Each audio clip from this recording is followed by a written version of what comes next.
This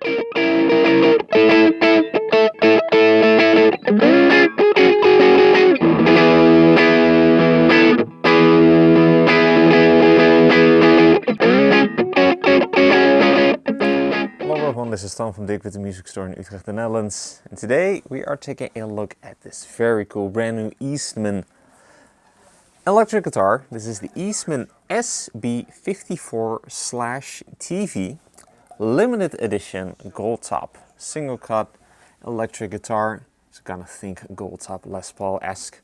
But what I personally really dig is that you've got binding around the back, like normally a Les Paul. Because I like think of the name SB54 as to like 1954 Les Paul style. So Goldtop, obviously wraparound bridge, two P90s. But this one gets the binding around the back as well as a very cool neck P90 with the staple pole pieces, which is very unique. So yeah, very cool model, very cool guitar, limited edition. So grab yours while you can. Let's dive into the specs. We've got a what I thought was a mahogany body, but that is not the case, because this body is made out of a wood called okume, which is very similar to mahogany, but it is not mahogany, it is okume. But this is a little bit more like sustainable, eco-friendly, but when it comes to like the tones, very much similar to mahogany. So yeah, it is just a very great tone wood. Really can't say like a bad thing about it, and it also just looks very, very beautiful. This one gets some really, really nice wood figuring. Also got some like knots over there in the wood, as you can tell. Also there's some flame that like dances really, really nicely. And the neck's also made out of that same wood, okume. And again, got the binding around the back. You do then still got a maple top. So this Goldtop is made out of maple, so that is very much like traditional when it comes to like Les Pauls. Again, in this beautiful gold color. You've got 5-ply binding around the top and 3-ply around the back. Again, two P90 pickups, but made by Lawler. So you've got a Lawler custom aged wound soapbar P90 in the bridge. In the neck, you've got a Lawler staple P90, like I said, which is also kind of like a tribute to the 1950s, because the staple P90 pickups were made by Gibson in the 1950s. And so this is kind of like based on that, obviously with these very cool cream covers. This one is in construction quite different from the traditional staple P90, because those were like very deep, as in that they went very deep into the body because those magnets were like very tall. But this is like more so in construction like a normal P90. So probably also a lot more easy to make, but you then do still get some very cool tones from this that you would not get from a normal P90. It does sound quite similar to a P90, but just a little bit different, as we will hear so in a minute. Got a 3-way pickup selector switch, so that is pretty typical.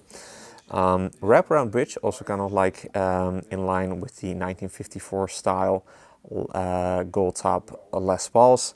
Those also got a wraparound bridge as compared to like a bridge with a tailpiece. Also, this is like lightning bar in style, so you then do get some intonation going on. Also then can tilt the tailpiece, so you can then kind of adjust the intonation with these little screws right here that you adjust with an Allen key.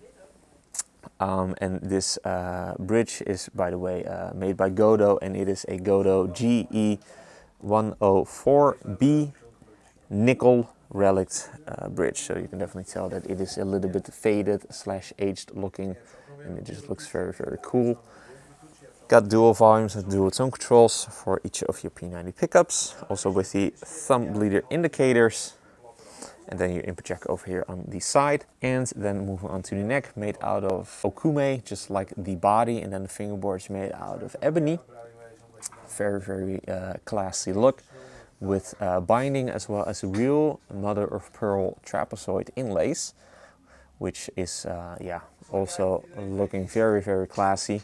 The frets are also feeling really, really great, very smooth feeling and playing. Got a bone nut And by the way, the profile for the neck is described as a traditional even C, and it is just kind of like medium in size, very nicely rounded, and just plays and feels very, very nice. By the way, the back of the neck as well as the entire body is also done in kind of like this aged glass type of a finish, kind of like an aged varnish almost. So it's kind of like in between glass and satin, resulting in just a very, very nice feeling type of neck and body, and just very nice feeling model. And it also just looks very, very cool, but you can definitely see that it is not as glossy as like normal glass type of electric guitars. It just looks very, very cool, and again also just feels very, very nice. And then the net width is 1.68 inches or 43 millimeters, and then we've got this very cool headstock design with your logo done in mother of pearl, as well as this kind of like a diamond thing going on over there in the middle, as well as your wooden truss rod cover. Then on the back we've got this very great Clusen style tuners, which are also made by Godo. These are Godo SD90 relic tuners. Like something, then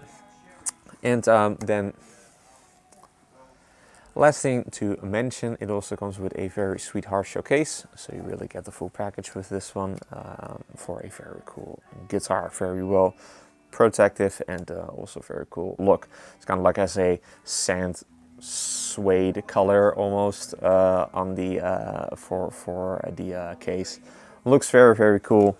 So yeah, very cool model, very unique. I'm personally really liking this look with the cream P90s, as well as the binding on the back with this very beautiful body with this very cool wood figuring. Killer guitar all in all. So let's hear what it sounds like. But first, if you're in the market for this very sweet Eastman SB54/TV limited edition Goldtop electric guitar, be sure to head over to the links in the description for further details. If you enjoyed this demo, be sure to like the video and to subscribe to the channel for more cool weekly demos of cool electric guitars like these, cool acoustics, bass guitars even, all of that really cool stuff. Also be sure to like us and follow us on our socials, Instagram and Facebook. Links are also in the description. With all that being said, let's hear what this limited edition Eastman SB54/TV sounds like. Going to be playing with some clean tones first, and then the dirty tones, which I'll be using a Klon non-horsey variant, and I'll be running it through the Marshall JTM 45 Blues Break style amplifier from 1966. So let's then move on to that part and hear what it sounds like. Let's take it for a spin.